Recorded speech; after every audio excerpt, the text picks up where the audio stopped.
Welcome back to the Magnanimous Podcast, where big ideas meet bold conversations. On this podcast, we tackle the crossroads of tech, politics, religion, and challenging perspectives, sparking dialogue, and finding common ground in a divided world. Okay, so I'm just going to jump straight into this thing. We've got a lot to talk about, and I've never been a fan of putting numbers on things, especially the length of a podcast, but that is neither here nor there, and I digress. Let us start off with the politics, because there's been a lot of changes, especially with the incoming administration. Donald Trump's administration, they're getting ready to take power. As of the recording of this episode, which is Sunday, January 19th, 2025. If anybody was up late last night, Saturday night, they probably saw the warnings that popped up. I'll put them on TikTok. I'll put one on screen here for you, but you probably saw those warnings pop up on TikTok stating that TikTok is basically going dark. And, kind of mixed feelings about it. I don't really care either way, here nor there, whether it gets banned or not. I'm not a huge user of TikTok. However, my wife, she would say that it is the end of the world and she is going to die. I'm kidding, of course. However, a lot of people are on this, and of course, there are the people that use this to make a living. Yeah, that's a bad thing. But here's what I always tell people in business is to diversify. Make sure that everything that you do is diversified. Make sure you have multiple revenue streams, not just, one thing and then it crashes, boom, you're done, whatever. You get the idea. It's not a good thing to have all your eggs in one basket. Anyway, let's go into the TikTok ban. So as of the 19th, which is today, TikTok has officially, I wouldn't say that they were banned by the US, but they banned themselves because there was no real clarification. So ByteDance, the parent company of TikTok, they decided to pull the plug, and then literally like right before I decided to start this podcast, there was I think it was a press release from AP. Trump said that he would issue an executive order on Monday to get the TikTok app back up, and that would span for 90 days. Now, we do need to dive in a little bit deeper and kind of find out why this is happening. Really and truly, what it boils down to is TikTok supposedly, if you just want to put it in easy layman terms here, TikTok, they don't want, other countries spying within the US. At least this is their excuse anyway. I'm not buying it. However, what I actually think is happening, all speculation, of course, just a dot connector here. I personally think that the US and US companies, namely YouTube, Facebook, Meta, Instagram, which is Meta, but you just pick one, okay? These companies can't compete with TikTok. There's no way that they can compete with TikTok. TikTok is its own thing. I mean, again, I will use my wife in this analogy or in this, comparison. My wife hates all platforms except for TikTok, and she said it's just not usable, which I can understand. I'm a YouTube person. I understand YouTube. I don't like YouTube or TikTok. Sorry, TikTok. Rather, TikTok is more of a, how do you put it, fun app, and then YouTube is the more serious big brother, if that makes sense. Let's see what else here. we have, so yeah, the TikTok ban is technically TikTok's down, and then Donald Trump said that he was going to give a 90-day reprieve in order for them to find a U.S. buyer. Well, the funny part is why sell it to the U.S.? Of course, if a U.S. buyer owns it, then it's controlled by the U.S., which means that it's controlled by the federal government in some capacity. We saw what happened with Facebook and um, censorship and stuff from back in COVID days and stuff. Now everybody's retreating and going back. Oh, we're totally free speech nowadays, and like we've seen Mark Zuckerberg come out now and say that he's the most pro, free speech that he's ever, and people need to have a voice, and blah blah blah. I mean, the dude even went from looking like a robot to what he looks like now. I don't. All it is, in layman terms, these companies are pivoting to the new administration. That's all they're doing. They're pivoting to the new administration because they want to stay billionaires. It's not rocket science, and it's not hard to understand. Now, there have been some, ideas out there of who would own TikTok. And I'm sure a lot of people, maybe even you included, would back the idea of, say, Elon Musk owning TikTok. And I'm sure he's thought about it. He's like, hey, this would be a good investment for me. Look what he did with TikTok or Twitter, sorry, formerly Twitter, now X. Lord have mercy. Perplexity AI is one of the other potential buyers. So either way, basically, I think what's going to happen, they are going to basically have some sort of U.S. ownership of TikTok. I don't think that it's going to disappear completely. I think that the app going dark by its owners is more of a get a rouse out of people scenario. People are not happy and they're mad about their app. Now, personally, why is it that the US is so worried about TikTok when they won't ban other things in this country? I mean, look at how accessible, trying to keep this family friendly, child, you fill in the blank there. Um, these things are readily available and accessible, and nobody does anything about it. And it's very easy to understand. If somebody is not making money off of it, they don't want it. If they are making money off of it, then they're gonna keep it. They're gonna try to get their tentacles in there. Anyway, let us move on from TikTok, and we'll just see what happens when the new administration takes power tomorrow. And yeah, so it's a it's a whole ordeal, and it just is what it is, in my opinion. I'm not going to get excited over TikTok being banned because I don't think that it's going to be banned permanently. I think it will come back, and probably eventually in the next, like, say, March, April, May, somewhere around the middle of the year, maybe we'll see some sort of U.S. ownership of the company, and it'll no longer be an issue. However, what I worry about personally is what comes after said investment into the company. Once that person or people or country is invested, and then say, most people can't think past 3 to 6 months out, but let's say after the Trump administration is out, and somebody like Joe Biden and Kamala Harris come back in and take power, then what? Now TikTok is controllable, and you won't have a free speech platform, so to speak, like you kind of don't really have anyway. Anyway, moving on to enough about TikTok. I want to touch on a few technology things in this episode, namely 3 different things. 3 different things, yeah. So the first one, the DJI.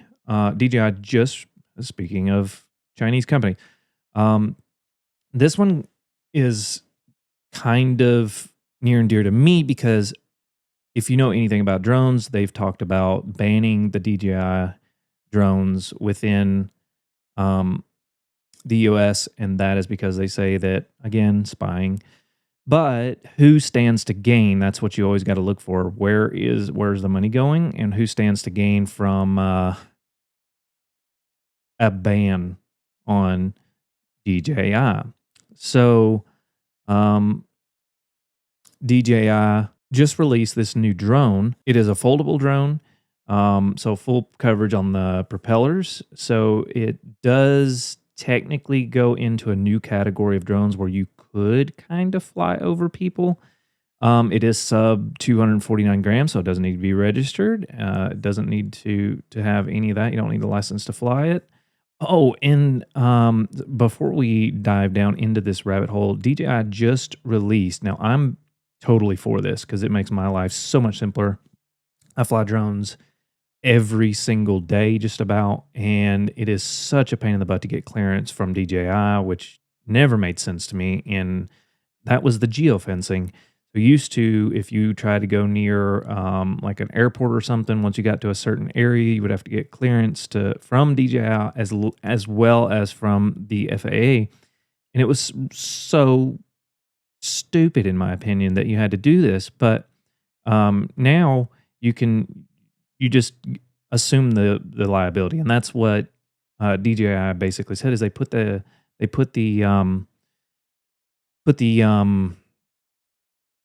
back in the hands of the pilot, and you can go in and now fly and assume all the risk. Thank you. Thank you, DJI. I appreciate that. That's the way it should be. I'm a licensed pilot. I'm part 107.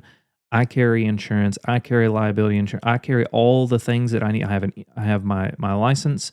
I know where I need to fly. I've took the pilot license. Like I've taken all of these requirements to get the ability to fly this drone. Now I can just assume the responsibility, and the responsibility is my fault if something happens. Great. All right, back to the DJI Flip. So the drone, like I said, is sub 249 grams. So that means you don't have to register it. You don't have to have any of that great stuff. It is equipped with a 1/1/3 inch CMOS sensor, and has a I'm assuming it's a new sensor because now they have it has the ability to capture 48 megapixel photos as well as 4K 60. It does HDR. I'm not a fan of HDR. I just shoot in log pretty much everywhere. I've just shoot log, get the most dynamic range. If you know anything about cameras, you understand the reasoning there. However, you can shoot record 4K 60 now, and that's great. It has AI subject tracking. I'm really interested in seeing how this works in crowded areas, like around trees and stuff like that. It's kind of been gimmicky in the beginning when they first started releasing these different, features where they can fly through like trees and stuff like that. We've all seen the videos. Anyway, and they're also they've got a bunch of new intelligent features like the droney, the circle, the rocket, helix. They call it a bunch of different things, bunch of flashy names, of course. And then as far as flight time, we're getting 30 minutes of flight time and a video transmission of 13 kilometers or 8 miles. Dang, that's good. That's incredible, actually. So as far as pricing goes, this drone, it comes with the standard package. So you get the new N3, the RC N3. That's the one without the screen, I do believe. Yes, without the screens for $439. Very affordable drone. If you go with the RC2 remote, that's the one that is currently out. That's the one with the built-in display. That's $639. And then if you get the Fly More combo, it comes with extra batteries, charging hub, shoulder bag, all that great stuff. The same built-in screen, the RC2, that's $779. So not bad. If you're looking to get into drones, I highly recommend it. Do you need the controller? No, because according to what I've seen, you can basically fly without the controller. Super cool.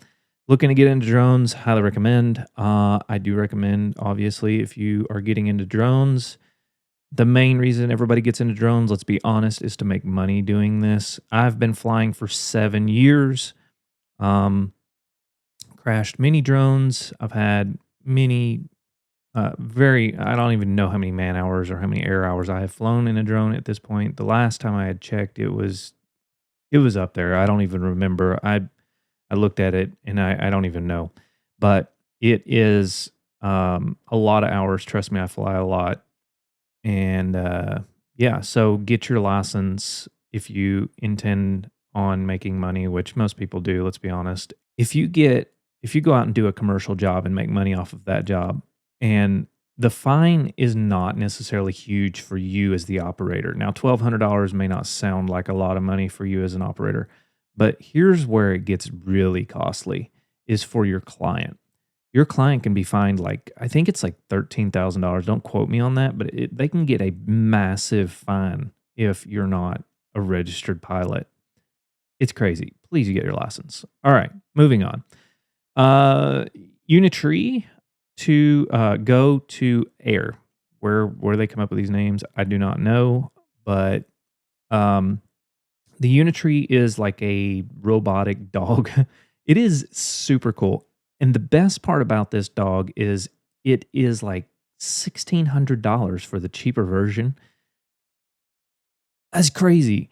It comes with an 8,000 milliamp battery, an optional 1,500, but with the one that it comes with for $1,600, you get 1 to 2 hours of operation. That's great. It has 40 LiDAR, offers 360 degree, 99 by 90 degree hemispherical wide range or ultra wide recognition. So it has very minimal blind spots, which is great. Amazing. It has AI capabilities. What doesn't nowadays has those capabilities where you can it can like roll over and do things that like a dog would do, of course, but robotically. And it is aluminum alloy, so high and what they claim high strength plastic. I think that's some sales lingo for plastic, to be honest with you. But either way, um, probably some fancy plastic. And the thing weighs about 33 pounds, 15 kilos, 33 pounds, and has Wi-Fi 6, Bluetooth, optional 4G. Supports Wi-Fi 6, Bluetooth, and you can get a 4G module for this thing. So you can have enhanced communication with the thing if you wanted to. But yeah, I mean, this thing can climb terrain, it can climb slopes, it can climb stairs, it can, it can walk in the park with you if you want to. Kind of crazy.